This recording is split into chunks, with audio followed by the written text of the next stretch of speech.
Hey, what's up? It's me, Jessica J, and I was just wondering if you've ever sat and thought to yourself, what are some things that women notice but men have no clue about? Well, if so, I'm glad you asked, because that's what I'm going to tell you today. 5 things that we always notice, we women, that y'all don't necessarily pick up on, either in us, or in the conversation, or in other men. And to make sure you never miss out on another opportunity to find out what we women are really thinking, or another one of my videos, don't forget to hit the subscribe button with the notification bell. Okay, so I'm gonna get right to the point. We women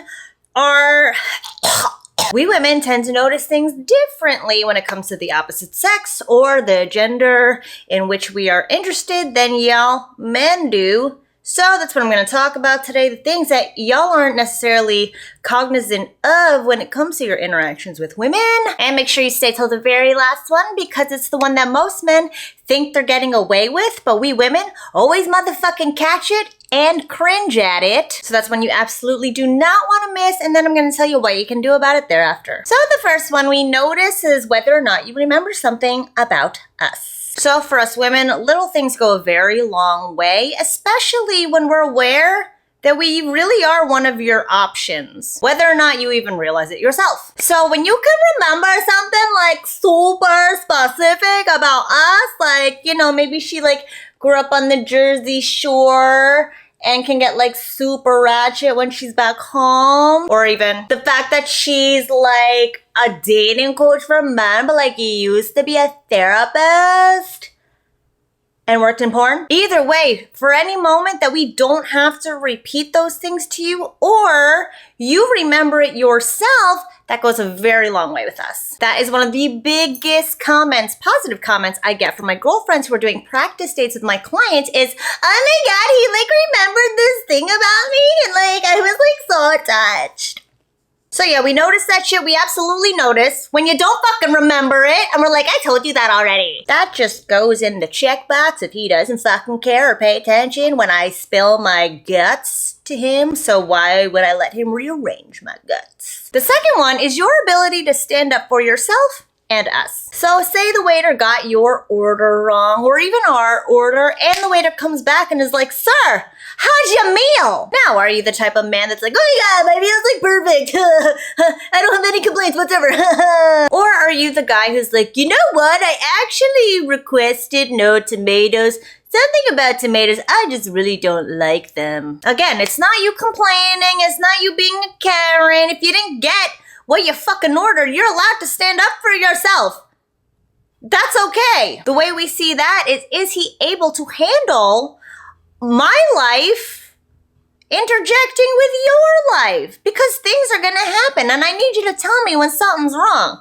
And I need you to stand up and fight for us if the T-Rex comes to kill either one of us. This is us assessing your partner material. Fine, you may be a good enough person, you know, you make decent money, you're sweet, you're attentive, you remembered that we were born and raised on the Jersey Shore. But are you capable of sharing your life with us? Are you capable of taking on a T-Rex and a mate and a possible baby, since that's where Pound Town leads to, according to our bodies? Which then brings me to number 3, which is how you treat other people. Again, are you nice to the wait staff? Or are you a super pushover? Or are you a Karen? I forget what the male equivalent of a Karen is. I think it's a Kevin. My apologies to all the Kevins out there if it's not. Again, we are assessing your ability to open your life up to somebody else, which is us. So if you're out there being a super jerk to a bunch of people, but for some reason you could be a super non-jerk to us we're basically gauging how much of a facade you're putting on for us. For example, there are plenty of really awful fucking men out there who are very good at love bombing, very good at being sweet and attentive up front, but when we see you call the waiter a fucking idiot because he charged you for the extra coffee that he already told you would be extra charge for. Okay, I'm sorry, this is so long. Then we're gonna start to wonder, how long till he starts treating us like that? Which then brings me to number 4, which is your energy. I'll tell you right now, I have a girlfriend who was doing a practice date with a client of mine, and she said specifically, He was saying all the right things, and yet something felt extremely off. And then when I watched the video back, this was him. Yeah, I'm just, I had a great time, and that was, just the best part of my day, actually. How about you? What was that? Talk to me about your day. Basically, his energy and his morale just oozed disinterest, despite him being genuinely curious with his words and very, open and forthcoming about himself. We women tend to pick up on energy faster because we are less inclined to be able to defend ourselves against the smooth talkers. So we need to be able to decipher somebody's intent via their energy despite what they're saying. Cause again, I'm sorry, as much as I hate to fucking say it, we are the lesser physically capable sex in regards to getting out and about in the wild and defending ourselves. I actually said this out loud the other day and it horrified me to say it.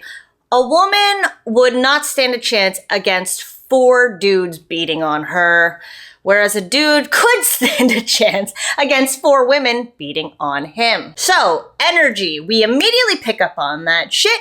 Energy is contagious. Whatever you feel in the moment, we feel it too. So come correct about your energy. It's actually one of the most common criticisms I have for the guys going through my Spotlight Speed Dating program right now is your energy is, We notice it more besides what you say. In fact, there was another client that I watched and he was saying the dumbest shit, but he was super playful and he had a great smile and great energy. His conversation was like, what?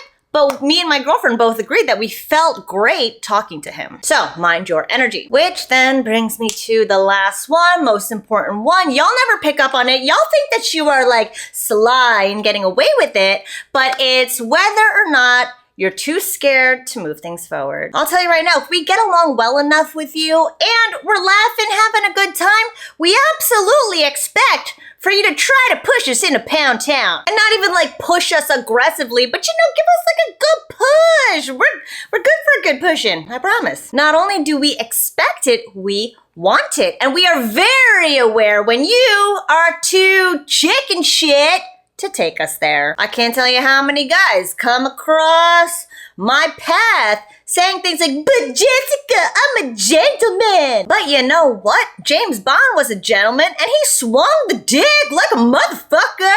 So you bet your ass being a gentleman doesn't mean you don't try to get your dick wet. So if you know that you have trouble getting to a comfortably flirty part of your interactions with women, if you know that you struggle with moving things forward, check out my Speak to Spark Arousal system, which will help you feel more comfortable and confident moving things forward because you will see how engaged and how much she wants it along the way. Basically, it's about getting her to do the work for you because once you do know how to speak to spark arousal with these 3 steps, we women are gonna be the ones chasing you down. So you'll feel fine enough to whip your dick out and slap her with it or have a baby with it. It's up to you. You can have whatever you want as long as you know how to speak to spark arousal. So check that out now. Be very aware of these 5 things. Thanks for watching as always, and I'll see you guys next time.